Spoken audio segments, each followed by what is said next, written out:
دنیا کے کچھ خطے صرف زمین کے ٹکڑے نہیں ہوتے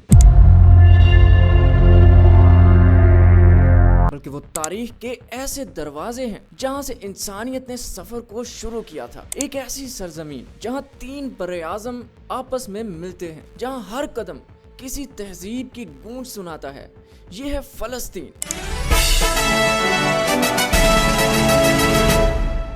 وہ زمین جو کبھی صرف ایک ملک نہیں تھی بلکہ ایک تہذیب تھی، ایک داستان، ایک امتحان وقت۔ آج ہم وقت کے پردے ہٹا کر دیکھیں گے کہ کیسے فلسطین ہزاروں سالوں سے دنیا کی تاریخ اور ایمان اور سیاست کا محور بنا ہوا ہے۔ اندھیری رات، آگ کی مدھم روشنی، لوگ گروہوں میں بیٹھے ہیں، شکار کی کہانیاں سنا رہے ہیں۔ یہ وہ وقت تھا جب انسانی زندگی جغرافیے سے وابستہ ہونا شروع ہوئی تھی۔ نطوفی، یہاں جن لوگوں کی ہم بات کر رہے ہیں وہ نہ مکمل کسان تھے اور نہ روایتی شکاری۔ وہ ایک درمیانی حالت میں تھے، مگر اس درمیانی حالت میں انہوں نے ایک ایسا قدم اٹھایا جس نے آنے والی نسلوں کا نصیب بدل دیا۔ نطیفیوں نے پتھر کے مکانات بنائے، چھوٹے مگر مضبوط، جن کے اندر ایک نیا سماجی نظام کا بیج چھپا تھا۔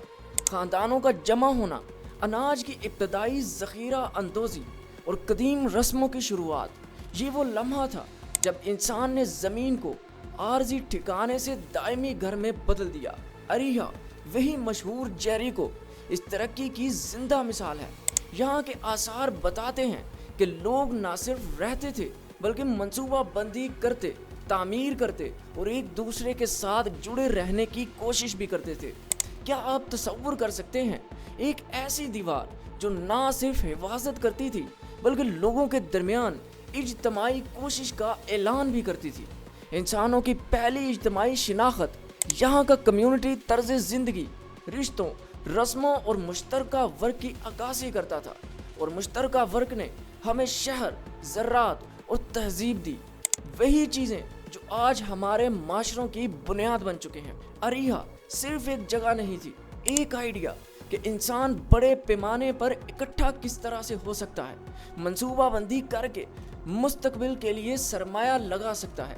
9000 قبل از مسیح کے اریحا میں گول گھروں کی صفیں، ذخائر اور سڑکوں کی ابتدائی جھلکیں ملی تھی، مگر وہ سب سے جو حیران کن چیز آئی وہ دیوار اور ٹاور تھا۔ 13 فٹ اونچی دیوار، 28 فٹ بلند ٹاور۔ یہ صرف دفاع کا سامان نہیں تھا، یہ اجتماعی ارادے کا مظہر تھا۔ سوچئے کتنی انسانی محنت، کتنی عربت اور کتنی ابتدائی مہارت چاہیے تھی اس تعمیر کے لیے۔ یہی وہ لمحہ ہے جب انسان نے زراعت، ٹیکنالوجی اور اجتماعی تنظیم کو ساتھ لا کھڑا کیا اور تاریخ نے ایک نئی سمت کو پکڑ لیا۔ اریحا کا معجزہ یہ بھی بتاتا ہے کہ تجارت اور دور دراز کے رباط قدیم زمانے کے تھے۔ جب ایک چھوٹا شہر اوبسائڈن جیسا قیمتی پتھر دوسرے خطوں سے لاتا تھا تو مطلب یہ کہ راستے، قبل اور خیالات پہلے ہی طے شدہ ہوتے تھے۔ جیسے جیسے وقت بڑھا، فلسطینیوں نے اپنا نام بدل کر کنعان بنا لیا، مگر کردار وہی رہا، ایک تجارتی اور نکاتی سنگم۔ یہاں کی بندرگاہیں، بازار اور مندروں میں مشرق اور مغرب کے اثرات ملتے ہیں۔ کنعانی لوگ شہر بنانے اور سمندری تجارت میں ماہر تھے، وہ ایک طرح سے ثقافتی پل تھے۔ تاریخ کے بڑے گٹھ جوڑوں میں سے ایک برنز ایج کا بہہ جانا، حکومتیں گر جانا، راستے بدل دیے جانے اور نئے لوگ نمودار ہوئے۔ انہوں نے اپنے ہتھیار اور اپنی تہذیبیں ان پرانے لوگوں کو لا کر انٹروڈیوس کروائے۔ اس مرحلے کے نمایاں گروہ تھے وہ بحری لوگ جو یورپی جزائر سے آئے۔ انہوں نے لوہے کے ہتھیار، مٹی کے برتن اور مختلف شہروں کا نظام ریخت کیا۔ اس دوران پہاڑی علاقوں میں اسرائیل اور یہودا کے نام ظاہر ہوئے، دو مختلف سیاسی اقالیاں، دو الگ شناختیں، مگر ایک ہی زمین پر زندہ تھے۔ یہاں لڑائیاں بھی ہوئیں، اتحاد بھی بنے اور ایک پیچیدہ ثقافتی ہم آہنگی وجود میں آئی جس نے اس علاقے کو مزید متوع و تاہناک بنا دیا۔ سامراجوں کی یلفار آشور سے روم تک، فلسطین کے لیے یہ دور آزمائشوں والا تھا۔ سامراج آئے، آشور آئے، پھر بابل، اور تاریخ کے بڑے بڑے اتار چڑھا یہاں دکھائی دیے۔ 586 قبل از مسیح میں ایک ایسا زلزلہ آیا جس کی گونج صدیوں تک سنی گئی۔ یروشلم کا پہلا ہیکل تباہ ہو گیا اور لوگ جلا وطن ہو گئے۔ یہ جلا وطنی صرف جغرافیائی تبدیلی نہیں تھی، یہ روحانی، سماجی، ثقافتی تبدیلی تھی۔ پھر فارس کا دور آیا۔ سائرس اعظم نے واپس آنے کی اجازت دے کر ایک نئی شروعات کا راستہ کھولا۔ یعنی تاریخ بظاہر ایک تسلسل، کبھی کبھی وقفے اور شروعات کے مجموعہ بھی ہوتی ہے۔ پھر آئے وہ جو مشرق و مغرب کو یکجا کر گئے، سکندر اعظم۔ یونانی زبان، فنون اور سوچ نے یہاں قدم رکھا، اور پھر رومی دور میں تعمیرات، سڑکیں اور سیاسی ڈھانچے نے علاقے کی شکل بدل دی، مگر جڑواں سازشیں اور بغاوتیں بھی اس کے ساتھ آئیں۔ 70 عیسوی جب دوسرا عظیم ہیکل مٹا دیا گیا تو وہ منظر رسولوں کی تاریخ میں ایک گہرا نقوش چھوڑ گیا۔ ایمان کی سرزمین، اسلام اور صلیبی جنگیں، یہ وہی زمین ہے جہاں عیسیٰ کے پیغام کا احاطہ ہوا۔ یہیں سے مسیحیت نے دنیا میں روشنی پھیلائی۔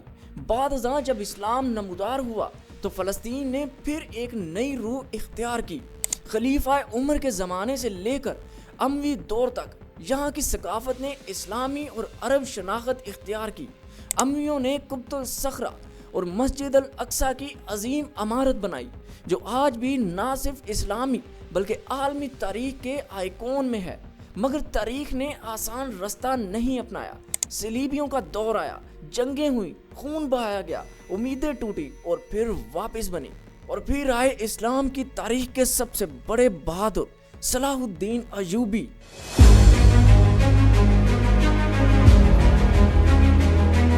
جنہوں نے یروشلم آزاد کر کے ایک عہد کی نئے جذبے سے علامت بنائی کہ یہ سرزمین صرف ایک قوم کی نہیں بلکہ ایک انسانی میراث ہے۔ بعد ازاں مملوک اور پھر عثمانی دور آیا، اور یہ زمین 400 سال تک ایک نسبتاً وسیع انتظامی اور سماجی ڈھانچے کا حصہ بنی رہی۔ یہ وہ دور بھی تھا جس میں مختلف قومیں، مذاہب اور روایات ایک دوسرے کے ساتھ جینے کی کوشش کر رہی تھی۔ پیارے دوستو، ذرا سوچیں، فلسطین صرف کسی ایک قوم یا مذہب کی کہانی بالکل بھی نہیں ہے۔ یہ ایک ایسی سرزمین ہے جہاں انسانی تجربے کے ہر رنگ نے اپنا نشان چھوڑا ہے۔ یہاں عبادت کے منازل ہیں، تجارت کے راستے ہیں، تعیش کے آثار ہیں اور گنونے زخم بھی ہیں۔ وقت کے لاکھوں پتھروں نے یہ کہانی لکھ دی ہے۔ مگر سوال یہ ہے، آج جب ہم اس تاریخ کو دیکھتے ہیں تو ہم کیا سیکھتے ہیں؟ کیا ہم ماضی کی پیچیدگیوں سے سبق لے کر ایک بہتر مستقبل بنا سکتے ہیں؟ کیا ہم اس سرزمین کے مشترکہ میراث کو سمجھ کر امن کی راہ تلاش کر سکتے ہیں؟ ناظرین کرام، یہ تھی آج کی ہماری مسجد الاقصیٰ کی فل ہسٹری کہ کن کن لوگوں نے اس سرزمین پر بادشاہت کی ہے۔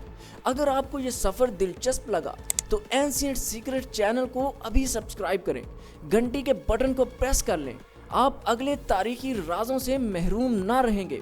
نیچے کمنٹ میں لکھیں آپ کے خیال میں فلسطین کی کون سی تہذیب یا دور آپ کو سب سے زیادہ حیران کر گیا۔ ہم آپ کے خیالات پڑھ کر ویڈیو کے اگلے حصے بہتر بنائیں گے۔ ملتے ہیں ایک نئی ویڈیو میں، تب تک اپنا اور اپنے پیاروں کا، اپنے ارد گرد کے لوگوں کا ڈھیر سارا خیال رکھیے۔ اللہ نگہبان۔